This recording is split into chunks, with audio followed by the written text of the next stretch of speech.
Olá, meu nome é Kaique e hoje eu quero saber se você já ouviu falar em Robin Hood. Aquele personagem da literatura inglesa antiga, esse mesmo, que inclusive já foi representado em diversos filmes. E ele não é o personagem principal que eu quero tratar nesse vídeo, mas ele é importante para fazer uma comparação. Independente do que é fictício ou não na história de Robin Hood, é bastante comum que se associe ele a uma figura que faria a justiça tomando as riquezas ou os impostos recolhidos então dos pobres, que vão para os bolsos dos ricos da nobreza, e distribuindo para os pobres. É como se o Robin Hood, então, roubasse dos ricos para dividir e distribuir, ou melhor, recuperasse dos ricos aquilo que era dos pobres e redistribuísse a esses mesmos que foram lesados. E se eu te dissesse que o Estado brasileiro é uma espécie de Robin Hood, só que às avessas, que constantemente coleta dinheiro público, dinheiro dos pobres e da classe média, e transfere para o bolso de uns poucos agentes privados, fazendo então o caminho inverso do Robin Hood. Como? Eu vou apresentar alguns exemplos aqui para te convencer disso. E o primeiro, na verdade, eu vou deixar com que o Ciro Gomes fale. Ele postou um vídeo recentemente e ele apresenta um exemplo que dá para a gente perceber esse movimento acontecendo, mas eu ainda vou citar outros. Mas vamos então acompanhar o que ele tem a dizer sobre o FIES. Deixa eu dizer para vocês aqui alguns números. O atual governo, Lula, com o ministro Camilo Santana, autorizou, sem qualquer critério, 95 novos cursos de medicina, todos privados. Sabe quanto custa a mensalidade de medicina para uma pessoa dessa? 10, 12, 15 mil reais por mês. O povo não tem condição de pagar isso.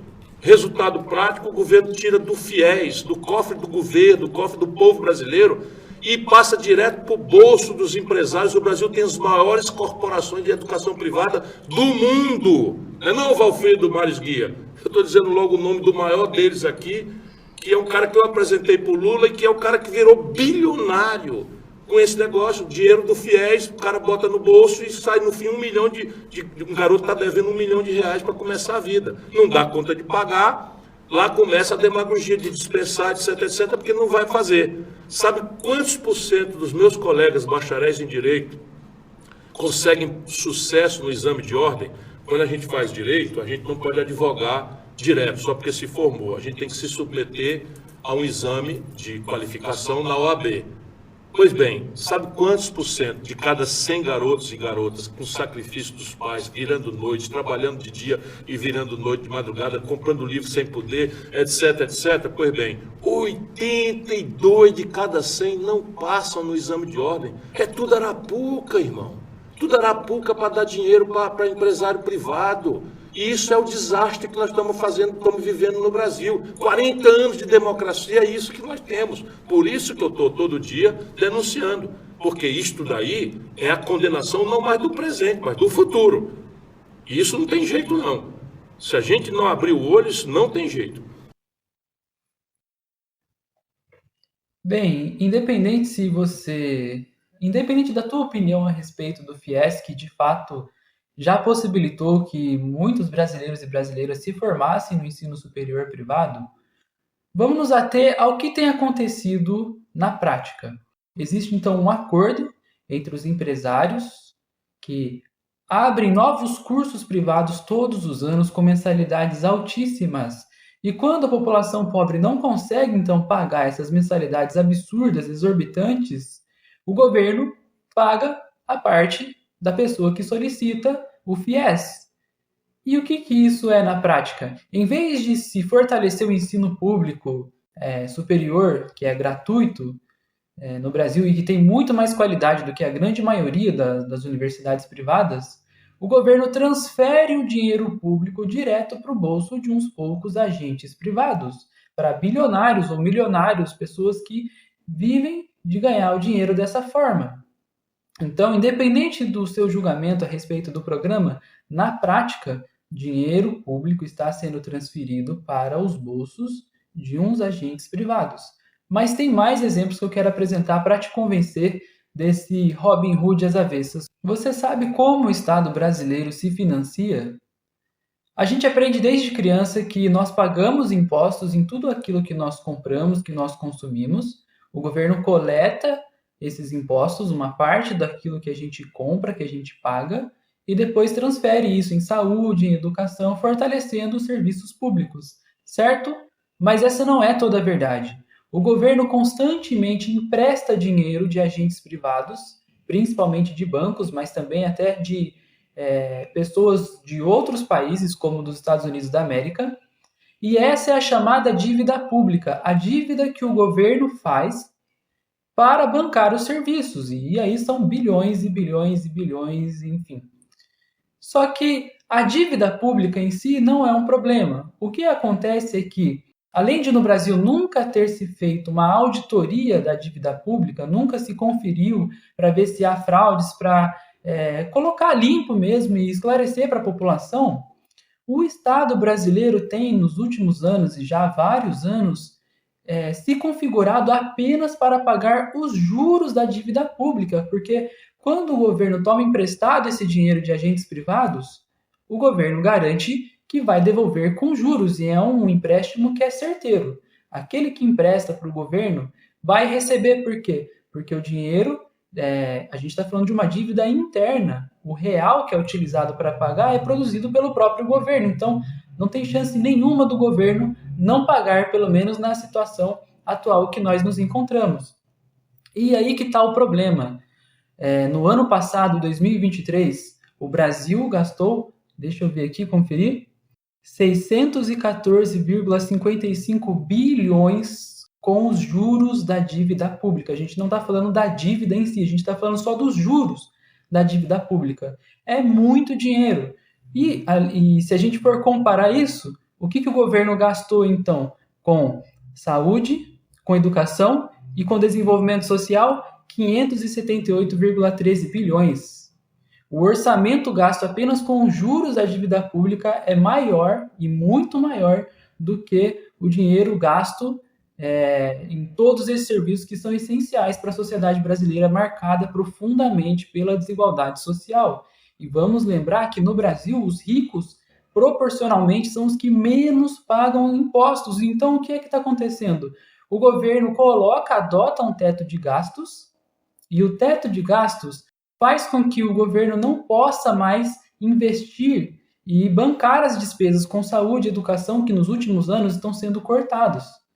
E aí, o dinheiro, então, que é coletado de toda a população, sendo que a classe média e os pobres são os que mais pagam impostos no Brasil, proporcionalmente, é tomado, então, de nós, dos trabalhadores, daqueles que fazem realmente a renda do país, que mais contribuem com a renda do país, e são transferidos todos os anos aos bilhões, não para nós mesmos, não para retornar para nós através do serviço público, mas para os bolsos de uns poucos agentes privados que vivem apenas da renda, não investem, não geram novos negócios, e inclusive isso se relaciona a outros assuntos, como a alta taxa que existe no Brasil para uma empresa contratar um financiamento e depois pagar. E o que acontece? O Estado, então, brasileiro não cresce, ele coleta muito imposto, e esse imposto, em vez de retornar para aquele de quem se coleta,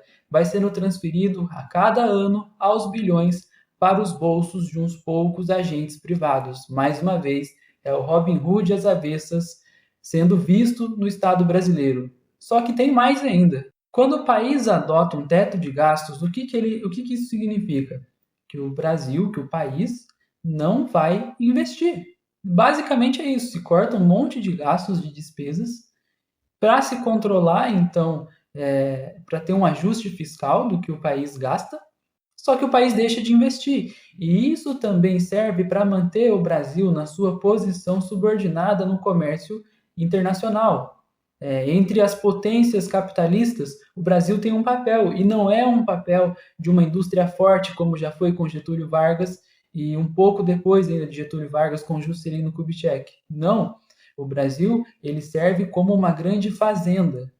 Quando o país, então, subordinada aos interesses de outros agentes internacionais, adota o discurso do teto de gastos, coisa que China ignora, que mesmo os Estados Unidos ignora. Os Estados Unidos deve muito mais ainda de dívida pública, mas ele usa o dinheiro para financiar novos projetos, para gerar empregos para a população. E aqui não.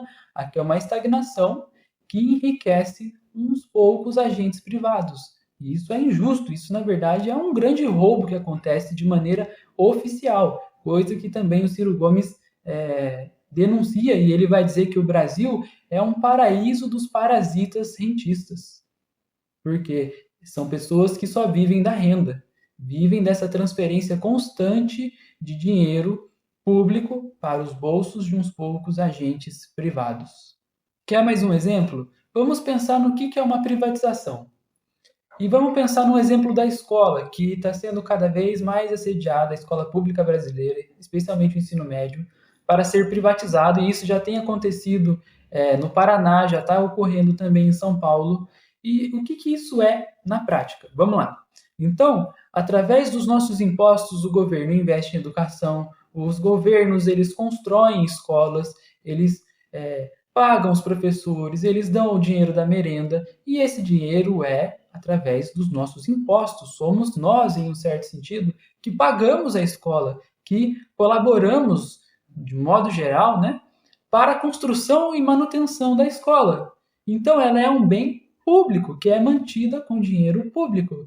E quando se privatiza, quando se diz que a escola não está sendo boa, não está gerando lucro, que é um absurdo, que a escola não é para gerar lucro, não é uma empresa, não deveria ser, e você privatiza, você transfere esse bem público para um agente privado, isso é o quê?